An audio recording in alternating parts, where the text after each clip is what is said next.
What's going on, Orange Nation? This is Neil Adler with another episode of Syracuse Central on the Fan Arch Network. What's today? Today's Thursday. I don't know. They all don't all the days just kind of like blend together, except on the weekend. Then you pay attention. But it's Thursday. Got 2 days before Syracuse football. Actually, one day. Well, I guess if you count Thursday, it's 2 days. But they play Friday night against Colgate.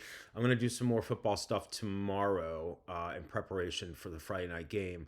But today, Thursday, I'm going to do a little bit of Syracuse basketball recruiting, actually, a lot of Syracuse basketball recruiting, and a little bit of Syracuse basketball, looking at their schedule for the upcoming season, which, it's funny. You kind of like caught up and knee deep in the football season, and that'll still be the focus for right now. But it's like kind of, I don't know, I'm saying on like the back burner, but Syracuse basketball has a season that's going to start in 2 months. So it's going to be here before you know it. And but before we get to the actual team, we're going to do some recruiting stuff.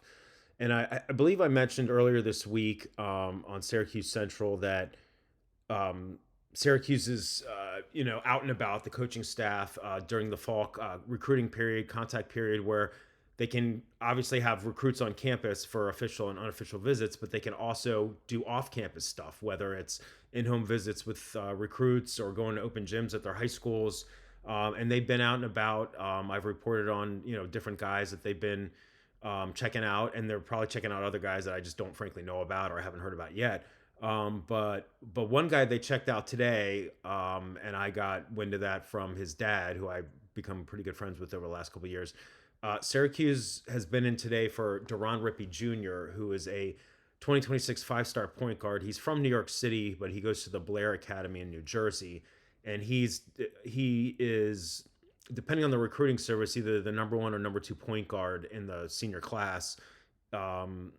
He is inside the top 10 nationally, I think, according to at least one or two recruiting services. But he's the goods, man. He really is, and as his dad told me, Syracuse, the staff, including Adrian Autry, the head coach, as well as Alan Griffin, who has been Duran's lead recruiter since they offered him in late August of 2023. The two of them, Brendan Strawn and GM Alex Klein. I don't know if Dan Engelstad was there. But anyway, basically the whole staff was there. They met at Deron Rippey Sr., Duran's dad's home in New York City, in Brooklyn. And then they were going to travel over to Blair and, meet with Deron. So, it's interesting. And I'm on chat forums and all that stuff as well, as a fan, but also as a reporter who covers recruiting and stuff. And, there's definitely some school of thought from folks that it's probably a long shot that Syracuse is going to get Deron. I'm obviously a professed homer. I went to Syracuse. I cover Syracuse for Syracuse Central as well as other places. But I also talk to people, and I'm not like completely clueless. Sometimes, maybe not all the time. But what I'd say about Deron is, at least as far as I can tell, and again, I've gotten to know his dad well over the last 2 years, and talked to analysts, and I have other sources I talked to. If I had to pick, so Deron had a top 12. He eliminated, I think, Indiana and Kansas. He's got like a top 10 now. Let me read the list. So it's Syracuse, Alabama, Duke, Kentucky, Louisville, Miami, North Carolina, NC State, Tennessee, and Texas are left. He got rid of Indiana and Kansas. That was according to Joe Tipton of Rivals from a few days ago. If I had to bet one way or the other, like the field versus Syracuse for Deron, I'd bet the field, because look at those names. But there's also some fellow fans out there that like, and everyone's entitled to their opinion, but they say things like in chat, "Oh, Syracuse has no shots," and I'm like, well, they probably don't have a great shot right now. They have a 1 in 10 shot, maybe less, maybe more. But just make that blanket statement. And plus, not that I'm the most plugged in person, but like I'm pretty plugged in when it comes to Syracuse basketball recruiting. So when people are like, "Oh, they have no shot at him," or Jordan Smith Jr. or other guys, I'm like, whatever. You're just being negative. And again, I'm not saying Syracuse is going to win out for Deron, but I think they have a shot. Like I said, they offered him in late August of 2023. he took an unofficial to Syracuse in late February of last year on Jim Boeheim Day, and he's visiting, as I first reported over the summer. He's officially visiting later this month on the weekend that begins September 26th. Vaughn Carvalho is going that same weekend. So, there's interest there.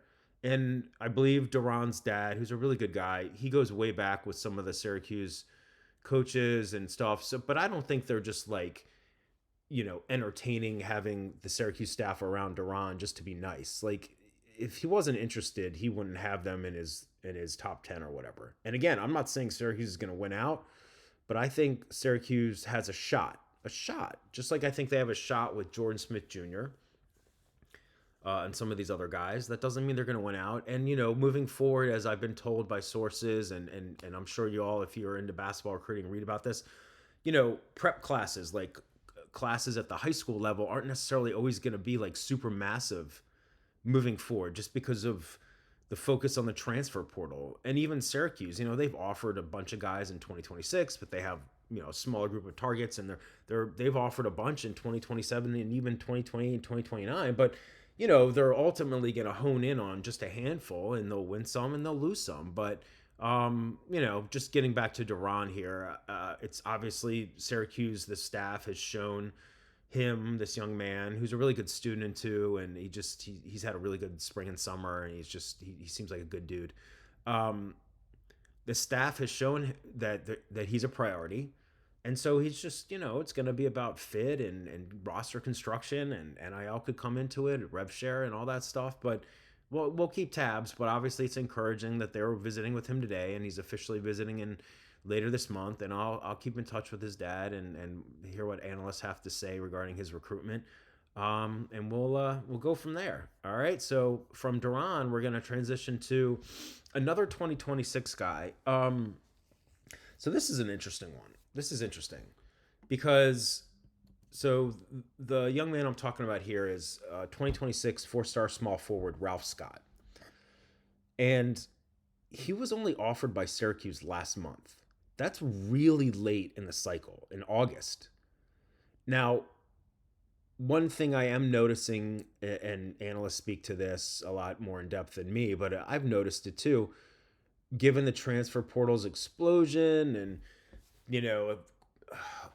again, revenue sharing, NIL, conference, all these factors, like in years past, and I don't have specific data, but just anecdotally, it feels like in years past, more of the top 2026 or more of the top rising like seniors in high school would have verbally committed to their college program by now. We're in September, and there's just not a ton of them that have. We're starting to see it trickle in a little bit more across the country, especially with that fall recruiting period where,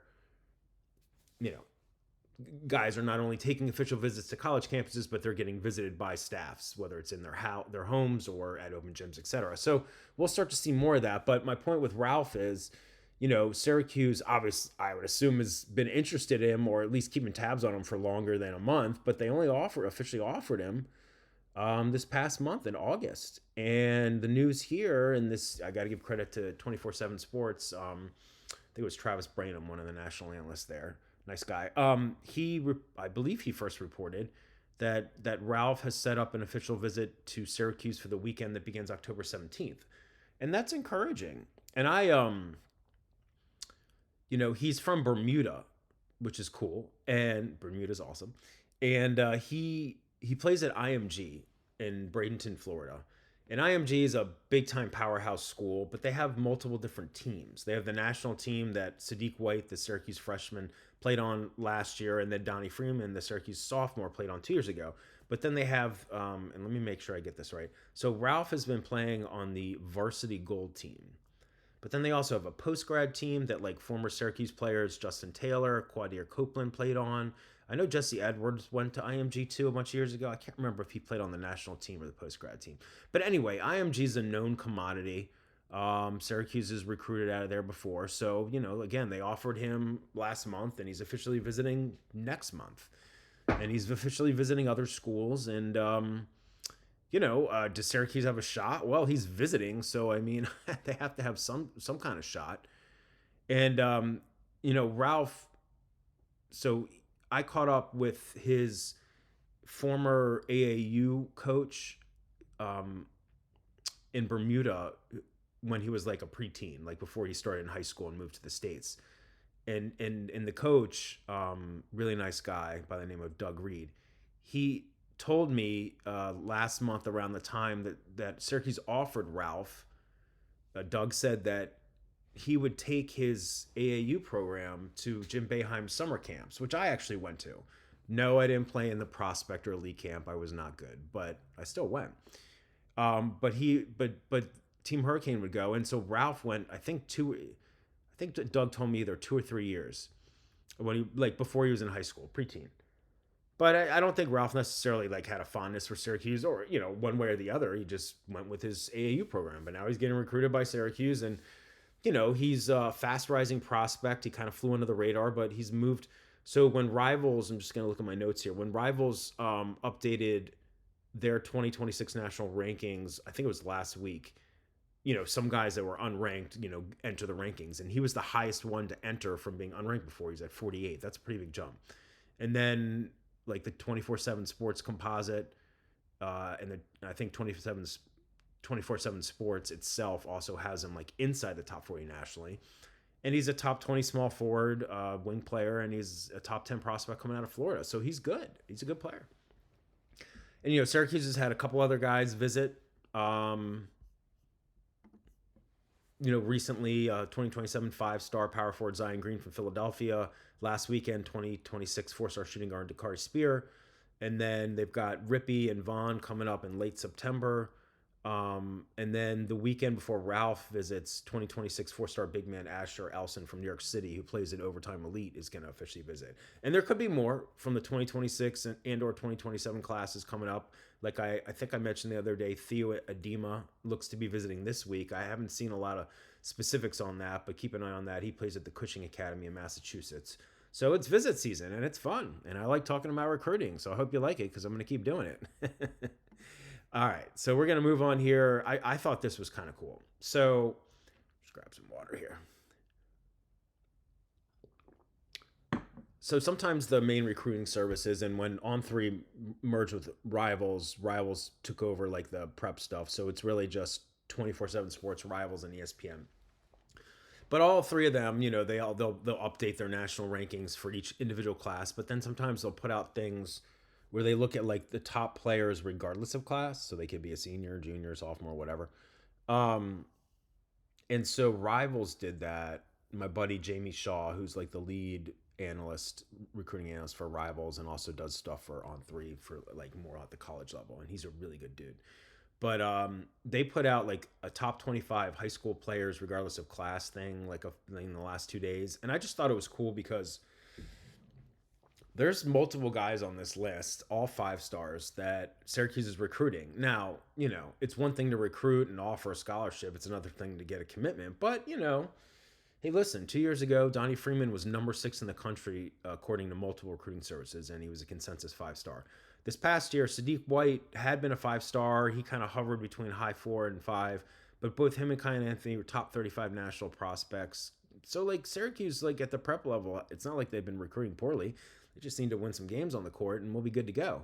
But I thought this was cool. So, this top 25 players, regardless of class. So, Jordan Smith Jr. from St. Paul VI Catholic High School in Northern Virginia in the DMV. He was like number 9. I actually thought that was kind of low because, well, I think 24/7 Sports has him at number 2 overall, but other places he might be a little further down. And then if you factor in, it's not just 2026 guys. So, but anyway, he was top 10. So a guy by the name of CJ Rosser, who's a power forward, 5-star power forward, Syracuse offered him over the summer. I think it was around like when the contact period opened on June 15th. He's number 11, and he is playing at Southeastern Prep. I think he transferred there from a school in, I want to say North Carolina. I hope I didn't get that wrong. Duran Rippey, who we talked about, is 13. Another guy that they've shown interest in, but I don't think an official offer has gone out, is King Gibson. He's a 2027 5-star point guard. He is number 14. He's spending his junior year at Spire Academy in Geneva, Ohio, which is where the former Montverde Academy legend Kevin Boyle, I hope I got that right, Kevin Boyle, is the new head coach at Spire. And Alex Costanza, who has officially visited Syracuse in the past, also transferred to Spire for his senior year. He's a 2026 five-star wing / small forward. Um, Musa Kamasoko, I hope I didn't butcher his name. He is number 15. He's a 2027 five-star guard, wing, small forward-ish. He was offered by Syracuse, I believe it was late December of last year, and he's number 15 overall. He plays at Long Island Lutheran, where Kyan Anthony played this past year before coming to the Hill. So he's legit. I hope Syracuse stays in the mix for him. Another guy that Syracuse offered over the summer was guard Colton Hiller, and he's a 2028. He's a sophomore, and he plays at Coatesville High School in Pennsylvania. I think it's Coatesville, Pennsylvania. And Syracuse offered him over the summer, and he is no joke. I mean, he's one of the top players in 2028, obviously. And if Syracuse could get in the mix for him, that'd be freaking cool. He's at number 16. And then number 22 is Christian Collins, who I believe I mentioned on Syracuse Central the other day. He plays at St. John Bosco in California. Syracuse offered him earlier this summer and was in for him last week at an open gym. We'll see if maybe he visits the Hill at some point. We'll see. And then he's 22. And then 23 is a guy by the name. He's a 2027. Collins, by the way, is a 2026 five-star hybrid forward. I should have mentioned that. But then at number 23 is Paul. I'm going to butcher this. Paul Osarui. Osarui. Osarui. I should know how to pronounce that since I've written about him before, but Paul Osarui. He's a 2027 five-star power forward / center. He plays at CI Bella Vista in Phoenix alongside Vaughn Carvella and a couple other guys that hold Syracuse offers. And he was number 23. He's an excellent player. I think he's not sure if he's from Canada originally. A couple of those guys that Syracuse offered last October from CI Bella Vista are playing at CI Bella Vista, which is in Phoenix, but they're Canadian, like Miles Sadler, a 2026 four-star point guard, although I don't know if Syracuse is really heavy involved with Miles these days. But anyway, Paul's number 23. He was offered last fall. And so, I'll just close with this. Again, offering, you can make a million offers, but you got to get commitments. But I still think, I feel like Syracuse's recruiting can be in a good place so long as they win some games. This is Captain Obvious, but win some games so there's like stability and there's not any concern about a head coaching change. Because and I like Adrian Autry and I like all the coaches, and I was at school the same time as Alan Griffin. I think I'm a year older than him. But if they stink this year, Autry's probably going to get fired, and I assume the whole staff will get let go. I don't want that to happen. But if they could win some games, get back to the tournament, get back on track on the court, that'll only enhance their prep recruiting, which has been really good the last couple of years. And Brendan Strawn's a tremendous recruiter. Alex Klein, the GM, is tremendous. But they just got to get things done on the court. But it's still cool that they're like trying to get in the mix with these like really highly ranked guys. Why not? Can't win out unless you offer them, right? So, all right, we're gonna finish up here with Syracuse basketball. And so the ACC came out with like their schedule. I mean, we knew the pairings for Syracuse basketball, the ACC pairings for the 2025-2026 season. But they came out with the dates earlier this week, although some of them it's like an either or. It could be one day or the other, depending on, the television partners decide to have the games or whatever. But I don't know. I guess I just wanted to talk about the schedule as a whole. Excuse me. I think it's a manageable schedule. So all ACC teams are going to 18 conference games and 13 non-conference games. They're trying to do that to get more non-conference games to try and boost their resume. As I've said in the past, that's all well and dandy, but if you don't win some of those marquee non-conference games, it doesn't matter if you schedule more of them. It's still not going to help. So, but maybe it'll help. And I want to see the ACC be back, fighting with the SEC, Big 10 or whatever, Big 12, AC's just hasn't. They've had some deep runs, some of the teams, but they're just not getting as many teams into the field. And Syracuse hasn't been there in 4 years, so since 2021. But so Syracuse's 18-game conference schedule. So I believe every year, or they'll have like a home and home with a traditional rival, and it's Pittsburgh. And then they have a second home and home this year with North Carolina, which is cool because North Carolina is a big draw, and I assume they'll be pretty good. Although they lost a bunch of guys, roster turnover, but I mean it happens everywhere. The one guy that comes to mind is Ellie Cadeau, who was a Syracuse recruit and but ended up at Carolina, and now he's at Michigan, I believe. And then they have seven, just home only, seven away only, and just looking through here, like they're away only, like they only play Duke on the road, so that's tough. Although Syracuse has actually won a couple games over the years in at Cameron, but that's always a tough one. And they play at Louisville. Louisville is going to be really good this year. I'm just looking through here. I don't know. But their home series, they've got Clemson, Florida State, Virginia Tech, Miami, Notre Dame, Cal, SMU, Carolina, and Pitt. Like part of it is it's hard for me to get and obviously we're all just speculating anyway, but like it's hard for me to get a read like on just what teams are going to be really strong. I mean, I know it's like easy to say Duke and North Carolina, and I think Louisville is going to be really good this year. I think Miami could be solid. I think NC State could be good. I mean, there could be other teams that we don't necessarily think, Pittsburgh or Notre Dame, that we don't necessarily think are going to be good and then could be good, or vice versa. So, but I mean the ACC schedule doesn't like completely terrify me. I mean, again, winning at Duke will be tough. Winning on the road anywhere virtually is tough. But I think it's manageable. Drop me a line in the comments section. Tell me what you think of their ACC schedule. Tell me how many games you think they need to win overall to get in the tournament, and tell me how many games you think they're going to win this year. So like I'll wrap up just like looking really quickly at Clemson could be good, by the way. They were in the tournament last year, and I think, what was it, 2 years ago, they were in the Elite Eight. So then the non-conference, it's interesting though. They have, I believe, they have 3 games at the Players Era Festival out in Vegas, and they have another game out in Vegas that's just on its own against St. Joe's. And then they also play a game in Philadelphia. So that's 5. So they have no true road games, although they're playing Drexel in Philly. Isn't Drexel from Philly? But anyway, they technically have, I believe, 8 home games, no true road games, and 5 neutral site games.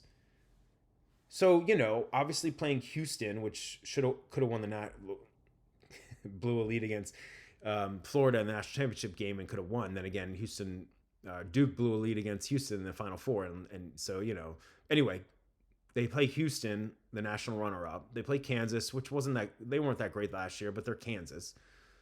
Again, they have this game against Drexel and then St. Joe's, but like the rest of they host Tennessee in the SEC, the ACC SEC Challenge. Tennessee's had their number the last 2 years.